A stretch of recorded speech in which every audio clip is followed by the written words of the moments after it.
आज बात करते हैं यूरोप के बारे में। इतनी ज़्यादा ओवरसीज एजुकेशन की नॉइस में एक जगह है जो बहुत ज़्यादा मिस हो रही थी एंड इसमें एक्सीलेंट अपॉर्चुनिटीज है स्टूडेंट्स के लिए। यूरोप की जो 3 टॉप डेस्टिनेशन है जहाँ स्टूडेंट्स शुरू से जाते आए हैं बट काफ़ी ज़्यादा स्टूडेंट्स अभी तक अनअवेयर हैं उनके बारे में, वो है France, Ireland and Germany. Germany काफ़ी ज़्यादा ऑन राइज है, काफ़ी ज़्यादा स्टूडेंट्स जाना चाहते हैं यहाँ पे। सिमिलरली आयरलैंड में काफ़ी ज़्यादा स्टूडेंट्स जाना चाहते हैं एंड फ्रांस में भी।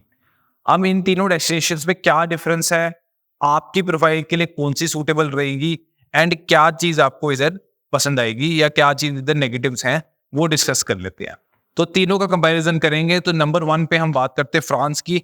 फ्रांस की जो कॉस्ट है वो आयरलैंड एंड जर्मनी, अगर जर्मनी में आप प्राइवेट इंस्टीट्यूशंस की बात करें तो वहां पहले उसको लेके चलते हैं, उससे कम होगी ट्यूशन कॉस्ट। तो फ्रांस में ट्यूशन कॉस्ट 7,000 यूरो से लेके 12,500 यूरो तक आएगी। हाँ, there are some institutions which are higher than this but this is the average cost. यही कॉस्ट आयरलैंड में आपको 12,000 यूरो से लेके 17,000 यूरो तक आएगी। जर्मनी में अगर इस कॉस्ट की बात करें तो ये 7,000 टू 10,000 यूरो में आएगी बैचलर्स के लिए एंड 10,000 से 17,000 यूरो आएगी मास्टर्स के लिए अच्छी यूनिवर्सिटीज में जो कि प्राइवेट होंगी। जर्मनी में एक और फैसिलिटी अवेलेबल है जो कि है पब्लिक यूनिवर्सिटीज की। पब्लिक यूनिवर्सिटीज में ये बहुत कम हो जाएगी कॉस्ट, इन दोनों से काफी ज्यादा कम हो जाएगी, जो कि 500 यूरो से लेके 2,500 यूरो तक आ जाएगी। पर पब्लिक यूनिवर्सिटीज की आपकी प्रोफाइल काफी अच्छी होनी चाहिए, वो हम अपनी दूसरी वीडियो में डिस्कस कर चुके हैं कैसी प्रोफाइल आपको चाहिए होगी public versus private comparison Germany का। वो वीडियो देख सकते हो, नीचे लिंक दिया हुआ है। अब आते हैं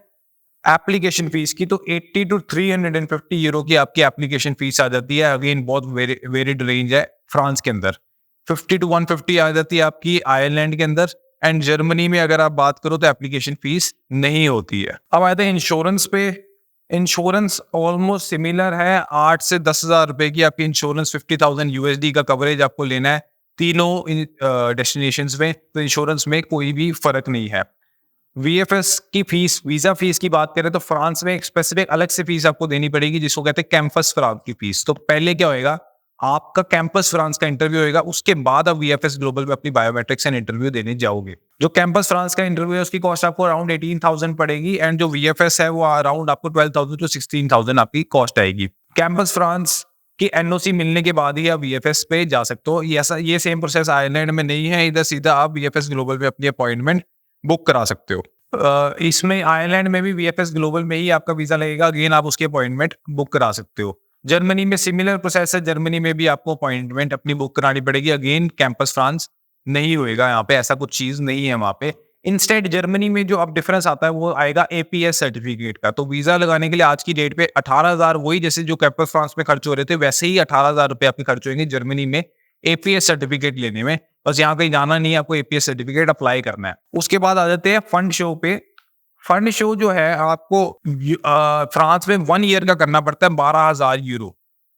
बट आयरलैंड में एक प्रॉब्लम है फंड शो की, आयरलैंड में फंड शो आपको एवरी ईयर का करना पड़ता है। तो फंड शो जो है आयरलैंड में वो काफी ज्यादा हाई आ जाता है बिकॉज आपको हर साल के फंड शो करने पड़ते हैं। अगर आप 2 साल की पढ़ाई करने जा रहे हो तो 2 साल की आप फंड शो करोगे, अगर 3 साल की पढ़ाई करने जा रहे हो तो 3 साल की फंड शो करोगे। तो बैचलर्स के लिए आयरलैंड बहुत ज्यादा एक्सपेंसिव हो जाएगा। शो मनी के कंटेक्स्ट से आपको काफी ज्यादा बड़ा लोन लेना पड़ेगा या फिर काफी ज्यादा फंड शो करने पड़ेंगे अगर आप 3 साल की बैचलर्स करने जा रहे हो आयरलैंड। 60 लाख तक के फंड बन सकते हैं आपके। अगर हम जर्मनी की बात करें तो वहां ब्लॉक्ड अकाउंट है 11,208 यूरोस का, आप ब्लॉक्ड अकाउंट खोल सकते हो जर्मनी में और अपना प्रोसेस आगे बढ़ा सकते हो। अब आ जाते हैं अर्निंग्स पे। तो जो अर्निंग मंथली है आपकी आयरलैंड में, फ्रांस में और जर्मनी में वो सिमिलर ही है, तो उसमें कोई ज्यादा आपको डिफरेंस नहीं मिलेगा, ना फ्रांस में, ना आयरलैंड में, ना जर्मनी में। बस सेक्टर्स डिफरेंट है। अब जो मेन डिस्कशन है कौन से सेक्टर में आपको जाना चाहिए इन पर्टिकुलर कंट्रीज में। तो अगर हम बात करें आयरलैंड की, तो आयरलैंड में सॉफ्टवेयर की काफी ज्यादा कंपनीज हैं, आयरलैंड में फार्मास्यूटिकल कंपनीज हैं, आयरलैंड में बेवरेज की बहुत ज्यादा कंपनीज हैं। आयरलैंड में बेवरेजेस जो आयरिश विस्की है वो काफी ज्यादा फेमस है। तो आप इन 3 सेक्टर्स के अंदर सोच सकते हो आयरलैंड जाने के लिए। अगर हम बात करें फ्रांस की, तो फ्रांस में ऑलमोस्ट सारे सेक्टर्स ये भी मिल जाएंगे, पर जो मेन सेक्टर्स है उसमें hospitality, luxury goods, fashion designing, ये आपको मेजरली सेक्टर्स मिल जाएंगे। अगेन वहाँ पे भी सॉफ्टवेयर की जॉब्स हैं, वहाँ पे दूसरी जॉब्स भी हैं, पर जो मेन उनका फोकस है वो इन 3 सेक्टर्स पे है। अगर हम बात करें तो जर्मनी पे, जर्मनी में भी अगेन सेक्टर सारे ऑलमोस्ट सेम होते हैं, बट जो मेन सेक्टर्स हैं उन पे आएंगे। तो मैन्युफैक्चरिंग सेक्टर जो हो गया आपका, ऑटोमोबाइल सेक्टर जो आपका हो गया, वो उनके मेन सेक्टर्स हैं। सॉफ्टवेयर में भी काफी ज्यादा फोकस है जर्मनी का। तो ये इनमें आ जाते हैं डिफरेंट डिफरेंट सेक्टर्स। तो ये 3 जो कंट्रीज हैं, इनमें हमें और भी चीजें देखनी पड़ती हैं, जैसे कि उनके कल्चरल डिफरेंसेस। तो काफी ज्यादा कल्चरल डिफरेंसेस आपको मिल जाएंगे, चाहे ये यूरोपियन यूनियन के ही पार्ट है, आयरलैंड, फ्रांस एंड जर्मनी में। तो आपको देखना है कि कौन सा कल्चर आपको सूट करता है। एक रिकमेंडेशन मेरी रहेगी, जब भी ओवरसीज एजुकेशन की तरफ आप देखते हो तो जरूर एक कंट्री का कल्चर भी देखो, एक कंट्री की हिस्ट्री भी देखो, एंड उसकी प्रेजेंट क्या सिनेरियो चल रहा है वहां पे, ये जरूर देखो। बिकॉज हम किसी कंट्री चले तो जाते हैं, पर कई बार वो कंट्री ही हमें सूट नहीं करती है, उसका जो वे ऑफ लाइफ है वो ही हमें सूट नहीं करता है। तो वो देख के जरूर जाइए, एंड बेस्ट ऑफ लक। इनके बारे में और डिटेल्स के लिए आप हमेशा हमारे को कॉन्टैक्ट कर सकते हो। हम आपको डिटेल्ड एनालिसिस देंगे आपकी प्रोफाइल के अकॉर्डिंग, कंट्री असेसमेंट करके।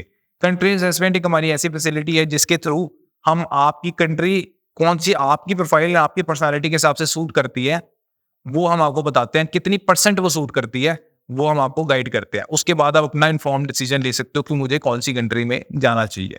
So thank you very much, and let's continue. This series will continue with other countries in Europe as well. So we will talk about other countries in the series. Links will be in the description.